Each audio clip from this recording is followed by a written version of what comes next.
Hello guys welcome back to my channel guys आज मु सकाळ 6टा रे उठची कोपे आपण ब्लॉग देखले जानि परबे कीप वाचिंग माय ब्लॉग 6टा जेहेतु उठुची हम जण बाहरी गलु ब्रेकफास्ट पय आज हम ब्रेकफास्ट हेतिला बरा तापर देखबा तो हम कॉलेज पय रेडी गलु ब्लेजर मजर पिंदी कारण गाइस आज हम कॉलेज दिला फोटो शूट आ देखि परते बहुत पिला भी टाइक ठिया फोटो उठुचंदी गाइस एबे हमर चलची जियो पिलांकर फोटो शूट या पर हमर चलियो पो पिलांकर गाइस देखि परते सब पिला हम ठिया छु तापर भी हम पाली पळे आसला देखि परते हम पूरा लाइन की शांत शिष्ट होई पूरा ग्रुप फोटो हमर उठा जेव हम ठिया छु तापर गाइस हम फोटो उठा सरिला तापर हम कहले निज निज समस्त क्लास को जाओ आ हम क्लास आसला बेले सब पिला बालकनी कपाई ठिया देखुଛନ୍ତି हम जाननु तापर हम कहले चलो बस को जीवो फोटो शूट हो तमरो गाइस हमर पूरा पिकनिक बेले सब पिला फोटो उठा लागि गले तापर हमर बस भाई ने टे बाहर गोटे राउंड हमको बुलाई गले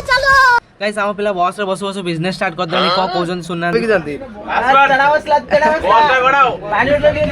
तापर हम देखो देखो पळे आसलो हम कॉलेज तापर थिला हम वर्कशॉप करी बहुत थकी जाइतलु तापर गाइस सब क्लास सारी के आसी देखो जो सीनियर भाई माने ड्रोन उडुचंती आ तांकर फोटो शूट चलची ओके गाइस वीडियो टी के भल लागतो लाइक कमेंट सब्सक्राइब कर दे पुनी ओटे नुवा ब्लॉग रे देखाबा टाटा।